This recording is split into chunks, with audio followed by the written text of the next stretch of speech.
3 chimes mean good times on NBC. Next Sunday, you're invited to a front seat at radio's most exciting dramatic event. The Theater Guild on the Air full hour-and-a-half presentation of Shakespeare's immortal masterpiece, Hamlet. Celebrated actor John Gielgud will appear in the complex and difficult title role. Pamela Brown portrays the Queen, and Dorothy Maguire plays Ophelia. All the intrigue, beauty, and romance of the pages of Hamlet come to life next Sunday on Theater Guild on the Air. From Hollywood, from a desk by the window looking right down on Hollywood and Vine, NBC brings you Hedda Hopper. With tonight's news brought to life by Dorothy Shea, David Niven, Rosalind Russell.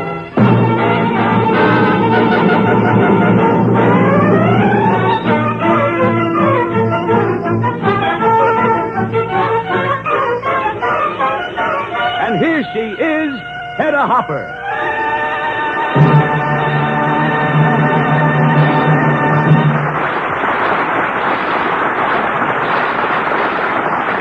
Hello, everybody. The big excitement in Hollywood today is that there are 10 subpoenas on their way from Washington to Hollywood personalities to testify before the Un-American Activities Committee. Only name reported to be on the list so far is Larry Parks.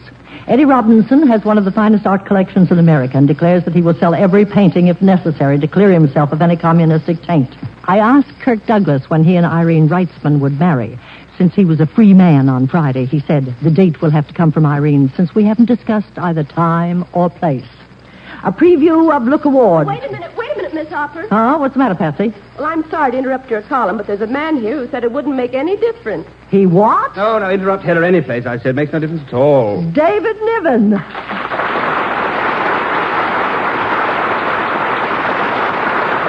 Well, hello, darling. Now, do you mind if I sit down? No, I mean, yes. I mean, what do you mean it makes no difference? Well, interrupting that news of yours, that Pepys Diary of Hollywood, that startling saga of cinematic sightseeing, that stuff. David, I thought you liked my column. Well, it's all right, I suppose. As far as it goes. Bumps around a bit. Now, look here, Lord Chumley. What kind of a taffy pull is this? What makes you say things like that? Oh, relax, Hedda, relax. I love you. But there is a spot here in your column where a chap can sound his trumpet. You know, blow his top, make a fool of himself, that sort of thing. Oh, so that's it. You've got a complaint. You want to argue.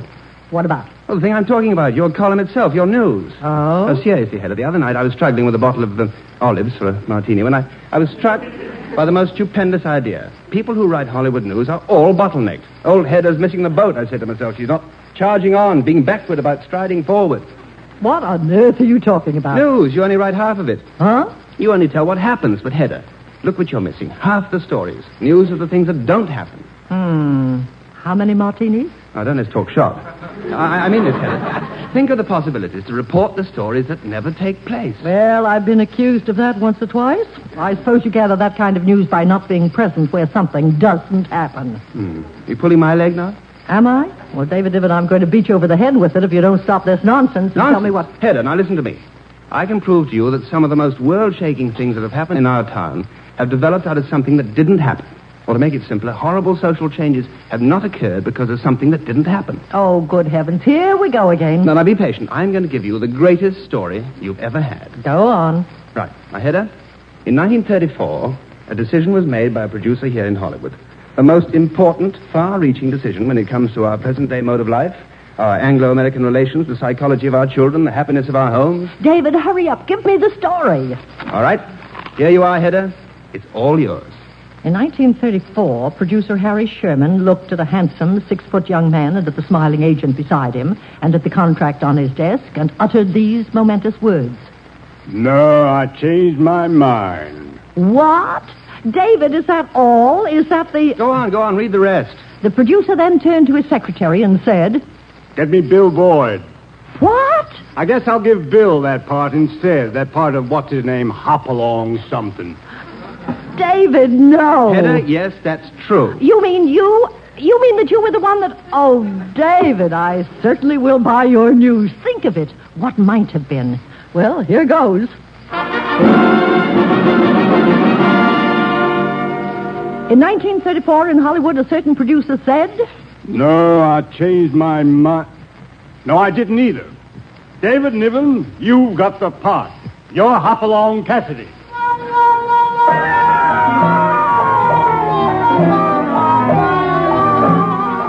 It might have been marches on. This year in 1951, the man of the year, the people's hero, is none other than the king of the cowboys, Hopalong Cassidy.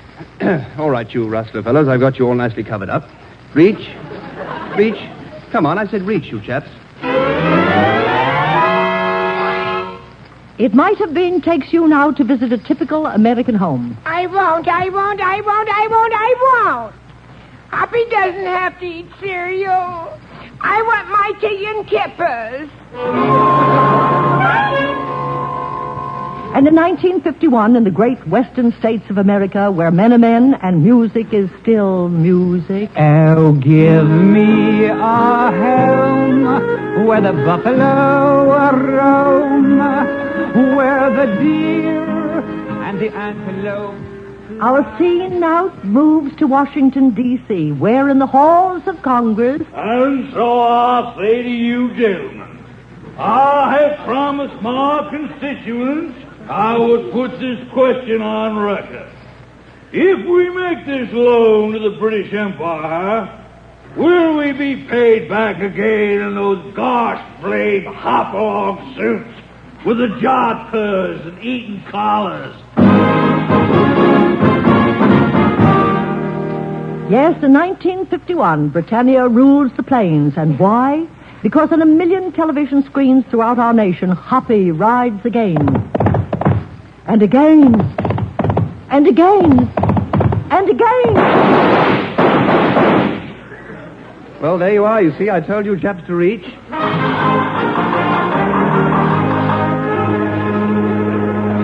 Now, come along, you posse people. Now, pop on your ponies and follow me. Press on, men. Yes, all America is breathless as on the television screen. The villain alone is still fugitive. The villain alone against Hoppy. You'll never get me, Cassidy, you dreadful bounder. Now, move along before I touch you up a bit with the old 45. Yes, Hoppy's in danger, but one of his faithful sidekicks, the grizzled mule skinner Zeke, warns him in time. Oh, blimey, Governor, there's a blooming great rattlesnake right beyond that little hummock. Oh, I told you once, I told you 1,000 times. Reach, you chaps.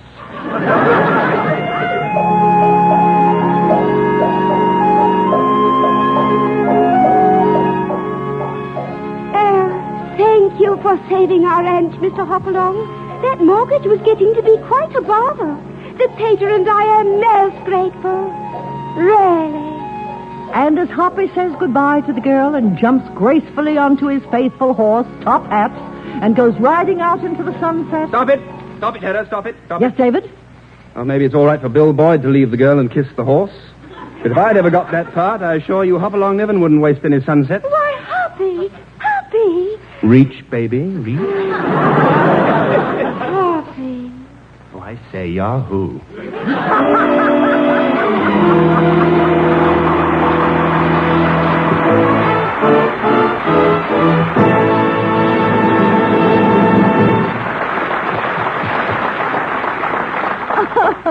Believe it or not, it's true. The thing that didn't happen did happen. When he first came to Hollywood, an agent actually took David Niven around to try out for the part of Hopalong Cassidy.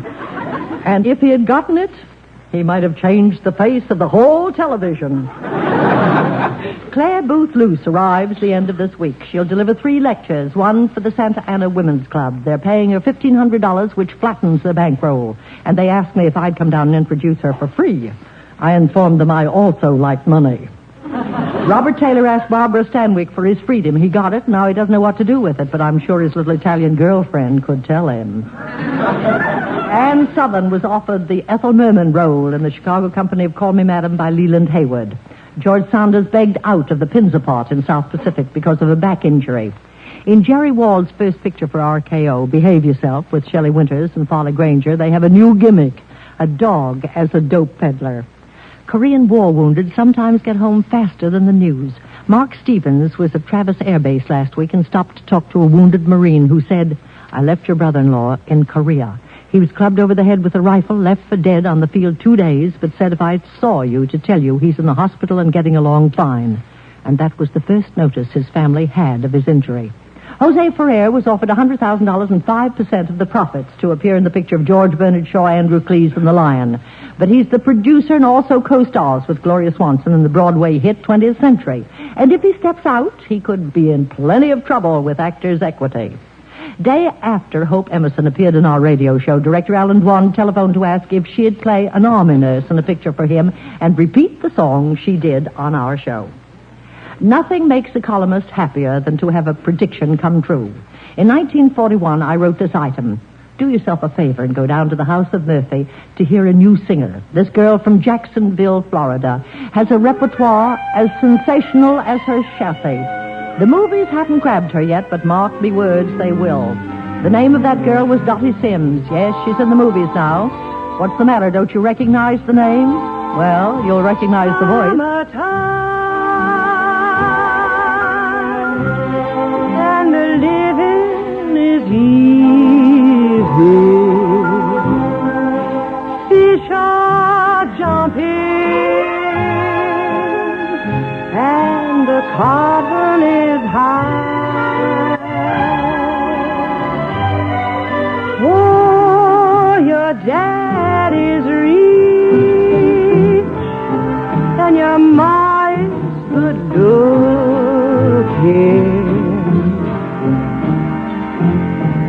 So hush, little baby, don't you cry.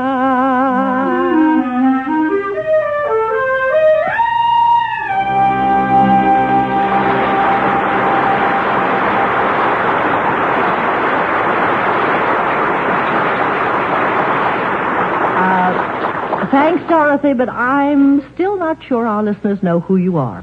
Go on, give us some more clues. Well, clue number 2. I just finished making my first movie, The Real McCoy, with Abbott and Costello. Clue number 3, you've been killing them in nightclubs for years, and your next stop, the Persian Room in New York's Plaza Hotel. Well, clue number 4, after that boost of yours gave me a little self-confidence, Hedda, I changed my name and changed my whole style of singing. Yes, from Dottie Sims to Dorothy Shay. Go on, Dottie, sing like the Park Avenue hillbilly. On the outskirts of our town lived a gal named Sadie Brown. They say she's making money by the peck. For the simple country maid landed on the hit parade in a manner that we never did expect. Unlike any of her kin, she grew whiskers on her chin, and her sideburns caused the neighbors to remark. Through no effort of her own, soon her beard became full grown. Now they've got her on display in Central Park. They call her Sagebrush Sadie, the famous bearded lady. Her whiskers brought her riches and renown. They're the pride of the museum, and it costs 2 bits to see 'em, and the family's getting rich on Sadie Brown. All the neighbors thereabout tried their best to figure out why she grew a set of whiskers, but they can't. Both her sisters look like Ma, and the boys resemble Pa, but Sadie seems to favor General Grant. She started running round with a barber in the town, and the fellow seemed to have an awful crush. But it's easy to explain why she drove the man insane. For Sadie had the skin you love to brush. Her barber friend proposed, just as everyone supposed, but the way he did it made her kind of vexed. He'd been married twice before, and the thing that made her sore was when he rode up to her gate and hollered next. She consented with a smile, and he led her down the aisle in the chapel where the morning glories bloom. But poor old Parson Trout couldn't get it figured out, so he shook hands with the bride and kissed the groom. They call her Sagebrush Sadie, famous bearded lady. She's happy that she's wed and settled down. For her little baby daughter has a mustache like an otter. She's the image of her mother, Sadie Brown.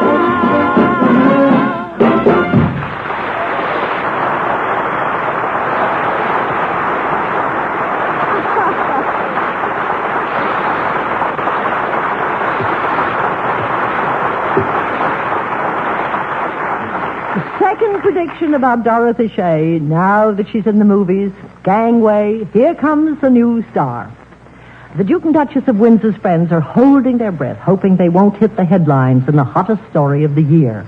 Catherine Grayson goes into court for her divorce as soon as a property settlement with Johnny Johnson is agreed upon. If Betty Davis wins the Oscar, she won't be here to receive it. She and Gary Merrill save for England March the 14th to co-star in a picture called One Man's Poison. She plays a murderess, he a cad. And they fell in love while playing love scenes in All About Eve. Well, I got my marching orders to report to Fort MacArthur Monday night.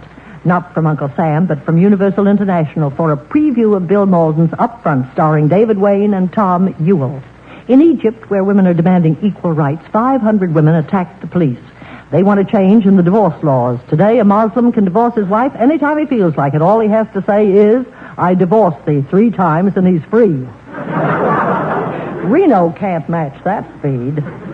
Merrill Muller of NBC reports that General Ike Eisenhower says he'll definitely run for the presidency if he's drafted by a major political party. Says General Ike told him himself and said that President Truman will back him for the presidency if he agrees to run on the Democratic ticket. Here in California, the daffodils are blooming. Even in the coldest parts of the country, spring is just around the corner. Yes, it's the time when the fancy of even a slightly mature columnist likely turns to thoughts of love. And I have one particular thought, a memory. And it's the ideal time to recall it. It concerns Rosalind Russell and one of the lightest thoughts of love ever turned. You mean turned for a well-placed kick, Hedda, in a well-kicked place. Well, that's what happens in all your comedies, Roz, including your next one for independent artists, Teach Me to Love. You and romance always get together the hard way. Rosalind Russell, Girl Gawk. Oh, yes, I know the one you're thinking of, Hedda. George Beck's Hired Wife, the one I did for Universal International. Yes, Hired Wife, and it's quite a story how you got hired. Well, with a little help from some spring music, I think you and I can explain how such a thing can happen, even to Russell. Here we go.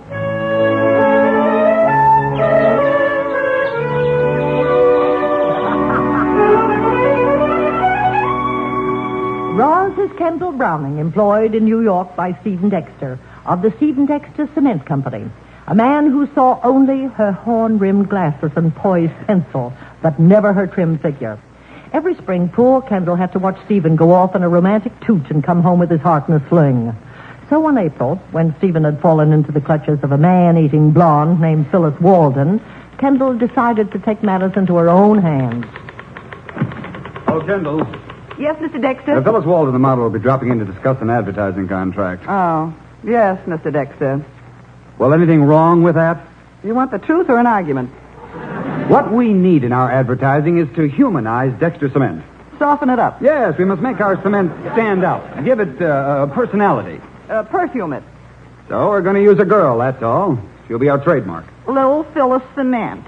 Now, that's enough, Kendall. Please show her in the moment she arrives. Yeah, very well, Mr. Dexter. Phyllis Walden. A cement bag of 1951. A good mind to toss her out on her shell pink. Yes? Phyllis Walden is here to see Mr. Dexter. Well, tell her that Mr. Dexter will see her right away. Oh, no. No, send her in here to me. I'm probably going to hate myself for this in the morning. You're Stephen's secretary? Yes, I'm Kendall Browning, Stephen's private secretary.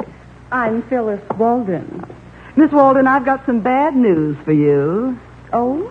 Mr. Dexter was going to put you on his cement bags. What? Oh, as a model, I mean, for advertising. Go on. Well, the deal is off. Mr. Dexter changed his mind just before he left for Chicago. Chicago?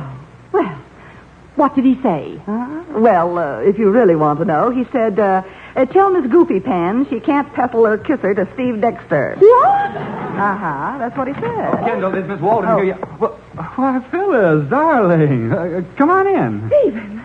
My, but that was a fast trip to Chicago. Chicago? What are you talking about? No, don't get excited, Stephen. When you finish with Miss Walden, I'll explain.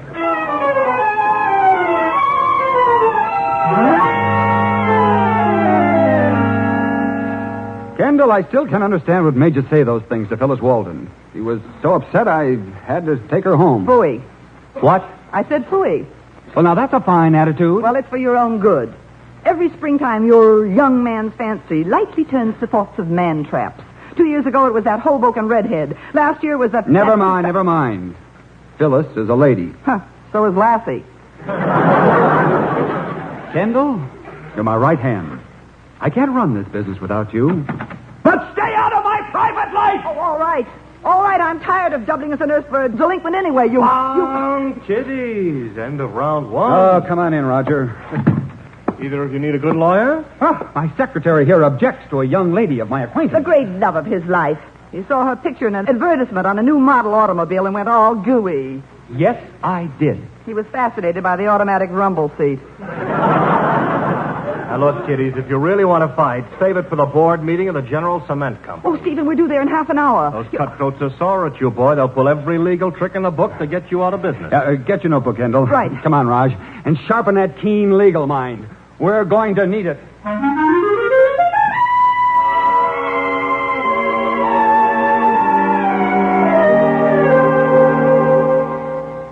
Dexter, we offered to buy your company at a fair price. The price wasn't fair, Mr. Hudson, and you know it. We gave you a chance to come in with us, but you chose to fight. That's right, Latimer. And I'll keep right on fighting. But not for very long. We're bringing an injunction against you first thing in the morning. Dexter, we'll tie up every penny you owe. That's a technicality, a trick. It's unfair. Of course it's unfair.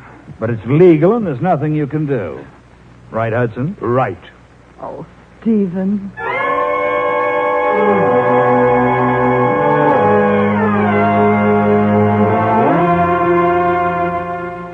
Well, take a good look at the office. That Stephen Dexter Cement Company is on the way out. We better take home a few sacks. I hear they make good tents. Oh, very fine. Please, Roger, isn't there something we can do? No, they'll tie up every cent in your name. It's too bad you aren't married. Hey, that's it, Stephen. You've got to get married. What? Is it him? You mean him get married? Sure. Now I'll put every last penny, every sack of cement, even your house, in your wife's name. Oh, there must be some other way. No, it'll just be a formality. After a few weeks, you can get a divorce. Stephen, it's a wonderful idea. All you have to do is find a girl you can trust. Someone who understands your problem. Someone close to you. Kendall, you're right. And you know who she is? Oh, Stephen. Now, come on. You'll have to be married tonight, and you can't do that in New York, so you'll have to fly to Charleston. Well, I've got to go home and change my clothes. Why? For the trip. Well, why do you have to go? Stephen. Whom are you going to marry? Well, who do you think? Phyllis Walden. Now, come on, let's get busy. I'll make a list of all my property. Roger, draw up papers transferring everything to my wife. Well, Miss Howard, get 2 reservations on the next plane for Charleston. Oh, and Kendall, go ask Phyllis Walden to marry me. what? Well, I'd ask her myself, but I just haven't got the time. Well, what do you want me to do? Drag her here by the hair of her phony eyelashes?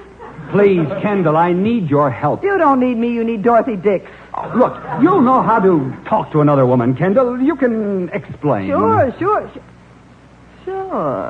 I can explain.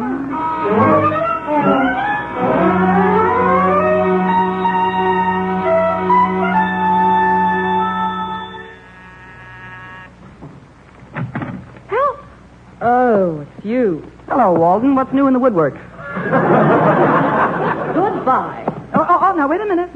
Mr. Dexter sent me. Well, come on in. I'm just dying to hear what you have to say. Your lies are so corny, they're fascinating. This one will knock you out. Mr. Dexter wants you to marry him tonight. He does. Well, I hardly know what to say. Well, you might say a simple yes or no. Look, Walden, I'm not batting for Cupid. This is strictly business. Whose business? Yours. This can put you within spending distance of some very serious sugar. Go on, I'm listening. Well, Stephen will be waiting for you at the airport at 5 o'clock. Flying to Chicago again, I suppose? Charleston. How nice. I've never been married in Charleston. No? You must think I'm an awful dope. Really, Brownie. Well, now, I'm just telling you what... Sure. Wouldn't it be nice for you to go back to Stephen and say, that Walden number is a price tag. But me, Kendall, I'm not that kind of a girl. Well, Stephen just told me to ask you. Well, tell him I'd love to marry him tonight. But my trousseau's in the laundry. All washed up, huh? Well, little Kendall has done her duty. I'll tell him, Walden. Brother, will I tell him.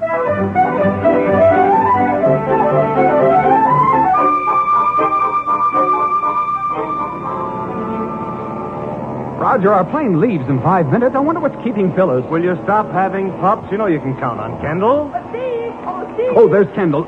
But Phyllis isn't with her. Steve, Phyllis said no. You mean she won't marry me? Now, you mustn't blame her. No woman wants to get married just for a favor. Well, it was a nice business while I had it. You haven't lost it, Steve. All you have to do is marry somebody. Oh, sure. But who? Well, don't look at me. I can't cook. Now, look, Steve, you've got to get married tonight. It doesn't matter who, as long as she's a girl you can trust. Steve, look at her. Don't you know a wife when you see one? Kendall? Oh, maybe she's busy tonight. Well, really, I had planned to read another chapter of Little Women. Southbound Flight 6 now departing, Gate 5. Mr. Dexter, please check with the flight steward. Okay, Kendall, what do you say? Marry me until this trouble blows over? Oh, darling, your troubles have just begun. Come on, husband, let's go. And that's how I became a hired wife. But you know, it didn't turn out to be a bad job at all. If you like that sort of work. I do. Because in the springtime, one thing always seems to lead to another. It did. Now my face is on the sack of cement. Stephen? Oh, I've got him in the bag.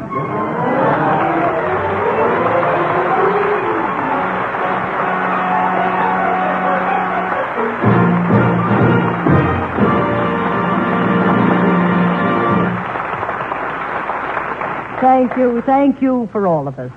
Tonight, in the minds of every thinking America, lurks the thought of danger to our country. We pray for inspired leadership needed to beat back the commie threat. I found much comfort and reassurance in the following words, which I'd like you to share with me.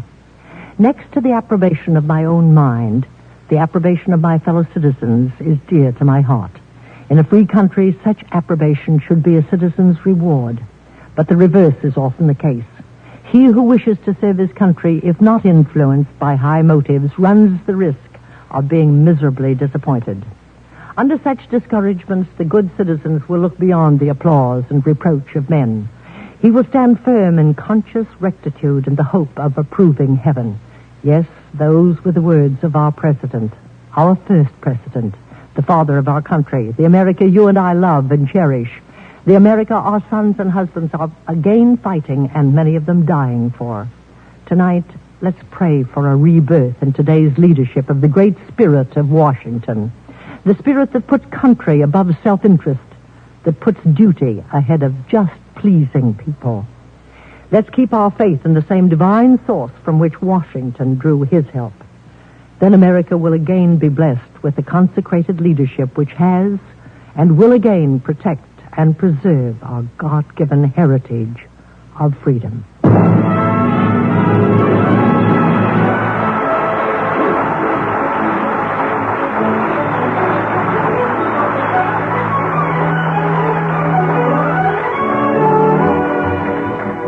Next week, NBC will again bring you Hedda Hopper with Hollywood news brought to life by Roy Rogers, Dale Evans, and Claudette Colbert. Good night, everybody.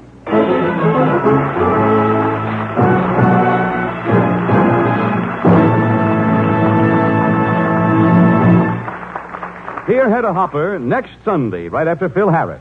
And in just a moment, hear Theater Guild with Spencer Tracy, Joan Bennett, and Elizabeth Taylor, starring in Father of the Bride. 3 chimes mean good times on NBC. Next on NBC, Theater Guild on the Air presents a 1-hour adaptation of the delightful comedy Father of the Bride. For a drama from the modern-day Wild West, this evening hear Joel McCrea in Tales of the Texas Rangers. Theater Guild presents Father of the Bride next on NBC.